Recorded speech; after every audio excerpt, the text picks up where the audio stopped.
When you're an indie author and you're just starting out, there is a lot to figure out. I know from experience that it can be overwhelming. So today I'm coming to you as the indie author of a stack of books. These are just a few of them that I grabbed off my shelf.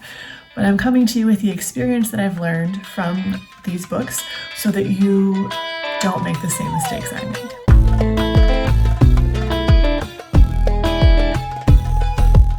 So I'm going to share with you today the things I've learned from publishing 12 books and counting, both the things that I think I could have done a little differently if I wanted to have more success more quickly, and some things that I think I did right. So the first thing that I would say, if you don't want to be on the struggle bus quite as long, if you want to see those sales go up a little more quickly, don't start a bunch of series at the same time. So here's what I did. The first book that I published was Pride, Prejudice, and Turkish Delight. The second book I published was Christmas on Inishmore. These are both book ones of different series. So then the third book that I published, yes, was the completion of this duet. But then, I already had a couple of different series going at the same time. And then I had The Vet Upstairs, which is the book one of a novella series. I had another Intoxicated by You, which is the first in a set of 3. I still haven't published the other books in that series. So you can see I had a bunch of different things going on. I think I had 5 book ones out at once. Is that right? Or we could say I had 5 different series going on, because also there's this is a standalone at this point. It might end up getting a second book, but this is a choose your own adventure rom-com. So there's a lot of different things going on. Now, why did I even do this? Well, I wanted to keep it interesting for me as the writer. And there's certainly nothing wrong with that. Like, if you don't want to stay with one set of characters for too long because you're going to get tired of them, then you don't have to do that. But I don't know. If I could do it over again, I might write them out of order, but I might still publish them. Like, let's finish this series and then let's finish this series. I kind of like the way I did it. I like having different projects going on. But if you are just starting out and you're like, I have the ideas for a bunch of different series, I would encourage you maybe explore one of them through to the end before moving on to the second one, because especially like if you happen to get a bunch of readers at one time, those readers are going to have expectations and they're going to want to have the book 2 in the series.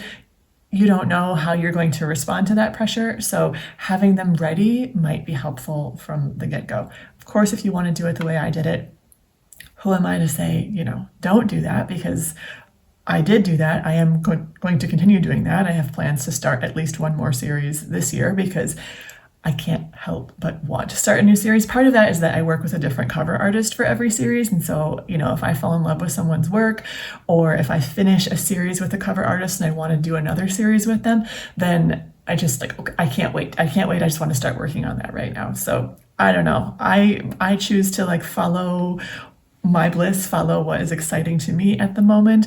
But is it the best way to do things? I'm not sure. Is it how I'm going to keep doing them? Yeah, probably. Now, another thing that can be a bit of a challenge for an indie author starting out is getting overwhelmed with all the different avenues you could be exploring, aka shiny object syndrome. So for me, I definitely fell into this by learning about, for example, direct sales, which I think is a wonderful, wonderful thing. Having your own Shopify store and going all in on that, I think is a really cool thing. It doesn't have to be Shopify. That's all I've tried it with.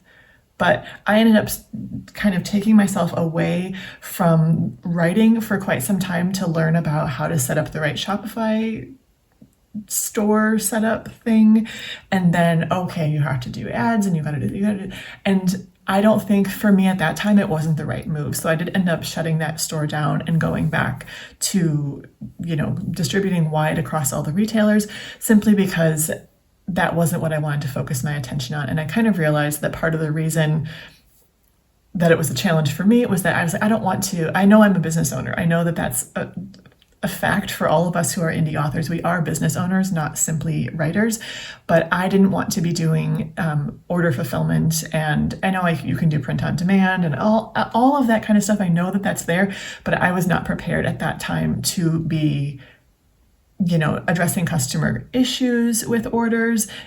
It didn't make sense for me at the time. It wasn't aligned. I think it's something I will pursue in the future, but it was very much, especially given what I just said in the first one, that I had like all these different series going on, and a lot of the teaching at that time was about the key is selling bundles of your books or ebooks. That's a great way to turn a good profit. But I was like, can I sell a bundle? It's just a bunch of different book ones.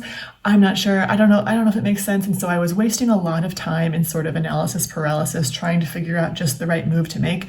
And really what ended up making the most sense for me and what ended up boosting my sales too is focusing back on the writing and on getting those books in front of the people who want to read them. Now, along with that, another mistake I would say I made is inconsistent marketing. So the first year that I was self-published, the first year that I was publishing fiction, I should say, because I did prior to this, my first two books are nonfiction / self-help. But the first year that I was doing fiction, when these two books came out, I was a lot more consistent on social media and I shared about them a lot more. And these two are probably still, I believe, the ones that have sold the most paperbacks. My sales have gone up every year. I'm making more money, but that is more and more ebooks. So these are the ones that have the most paperbacks out there. I suspect I'm kind of doing an experiment on it now, which I will link you to the part where I'm talking about that experiment. I suspect that me talking about them online and showing the paperbacks sells more than while people are more likely to just pick up an ebook, the paperback, they're going to be more likely to buy it when they see me holding it up and saying like, oh, look at the beautiful art. Like, isn't she gorgeous? After that first year where I was doing a much better job talking about the books, I kind of fell off. Like I kind of disappeared on social media for like at least a year. I was very inconsistent about marketing the books. I think I got a little scared of being seen, of being visible, of having to, talk about my stuff and face the fact that some people might not like it. As much as some people definitely are going to like it, there are going to be those who won't. And I was so fearful of that it was like, it's better if I just don't go there.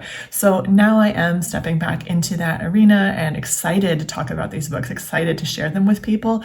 But that was something that, was a bit of a challenge for me. Not to say I didn't do any marketing at all. As I said, I've had more and more success in terms of book sales, in terms of the amount of money I'm making. And that comes largely from participating in giving away the first book for free or doing very discounted sales on the first book in a series. So I've joined a number of large book blasts where a bunch of authors are coming together to all give away different books of ours. Those have been really, really successful and so fun to be a part of. And I also got a BookBub feature deal for the ebook of this book. And that was such a fun thing to experience. This book has had a great little journey so far out in the world, and I'm so excited to see her continue to find her readers. Now, in terms of the things I think I've done right, the first one is mindset work. Now, this has been sort of unavoidable because the simple fact of putting your work out into the world means that any sort of limiting beliefs or mindset issues that you have are going to come up. If you're inclined to feel inferior, not good enough, not enough somehow, it's going to come out when you put your creative work out into the world. That's going to be something that needs to be addressed. So that certainly has been for me, and I'm really, really grateful for that because I think it's created so much growth for me personally. So this looks like, the Artist's Way has been hugely, hugely helpful for me. Morning pages, Amy McNee's work. I'm so excited for her book to come out. We Need Your Art. I'm sure that that's going to be a game-changing kind of book. I love reading helpful books about creativity that remind us that this is very, very natural and normal, that doing creative work is going to stir stuff up and we need to work on it. I love Stephen Pressfield's book, The War of Art. The more I dive into those kinds of things, the more I find it helps. Now, along with the mindset work, some things that have been really helpful for me are staying out of review spaces. I did enjoy at the beginning reading reviews, especially seeing the positive ones come in, but I remember still, I can feel that visceral reaction to seeing the first, negative or even just not super positive review come in and how much that made me feel unsafe in my body, which is really, really interesting. Like the fight or flight response that may have kept our ancestors safe and that now makes us feel like someone didn't like something I created and now I feel like I'm being hunted by a wild animal. It is wild. I love that readers review books. It makes me so happy. I think it's such a wonderful thing. It is not for me, right? Like I still like to look at reviews for books that I'm reading. When I finish a book, I go, does anyone else think the same thing I thought? So I go and I read reviews of it.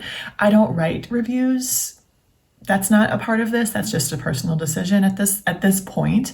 But I don't. What people think of my books is their own personal experience with the book. And if they love them, I love that. And if they don't love them, I love that too. You love what you love, and that's a wonderful, wonderful thing.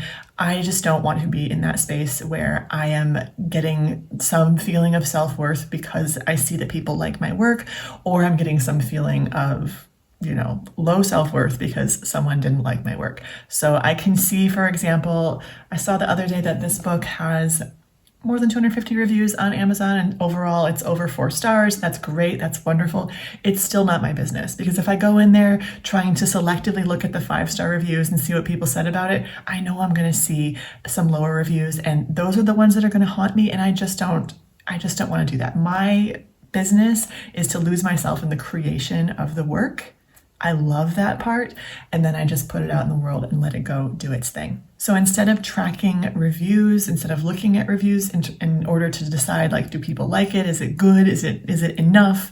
I am just looking mostly at income, and I'm looking at downloads when I put a book for free. So those are numbers that are exciting for me to track. No matter what they are positive. They are something that I'm encouraged by. So that's where I focus my attention, and that is part of my own mindset work. Another thing I think I did right for myself, at least, was deciding from the beginning if I wanted my books to be in Kindle Unlimited or if I wanted them to be wide.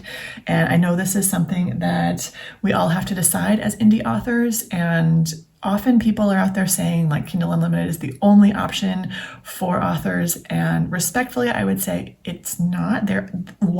Going wide and having your books available in as many different places as possible is certainly a viable option. Now, I suspect, based on what I've seen online, that yes, you can take off more quickly. You can get in front of a larger number of new readers more quickly if you go exclusive and put your books into Kindle Unlimited.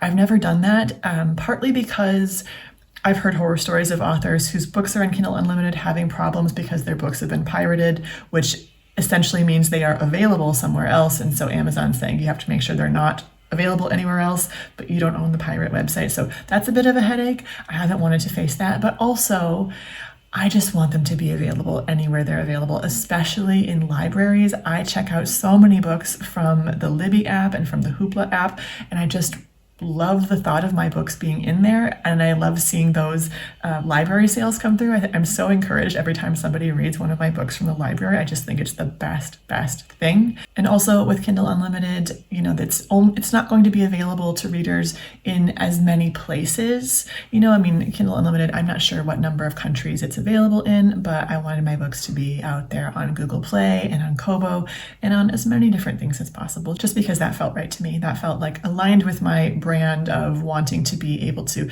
generously give books away when the time comes. I think that generosity is always going to be the move that feels right for me. I don't want to say, for example, like, I'm never going to give a book away for free. I've given away tens of thousands of ebooks for free, and it has always been a good experience for me.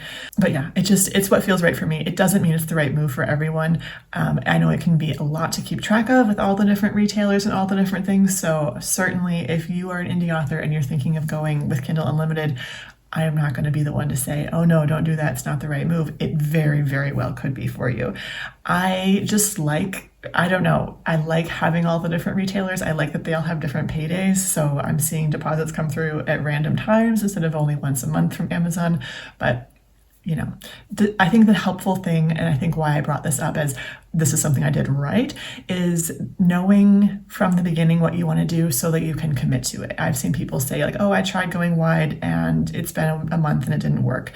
It's going to be a long game, right? So if you decide this is aligned with my values and I want to go wide, then committing to it for a duration of time, longer than a month, is going to be the way to go. And I think it will be challenging for readers too if you're bouncing back and forth a lot, because readers who read in Kindle Unlimited are only going to want to read in Kindle Unlimited for the most part, So if you put a book in KU and then the next book isn't there, then you run the risk of alienating readers, and we don't want that. So I think the most important thing is just deciding on the move you want to make, at least for a long enough to give it a fair shot, and then reevaluating from there. And finally, the other thing I believe I did right is writing in series.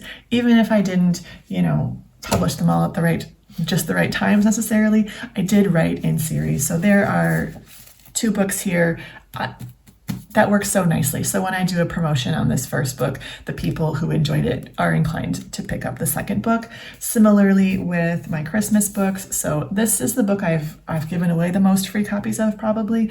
And I love seeing people go from this book to the next to the next. There are 3 in this series right now. So the second book features this character's best friend. And then the third book features the sister of the male main character in the second book. So it's just kind of fun to continue within the same shared world. So these are interconnected standalones. This is the only one where it's like the actual same characters from book 1 to book 2, which was more of a creative challenge, I would say, in some ways, because I was like, oh, no, I didn't finish their story. So now I have to take these.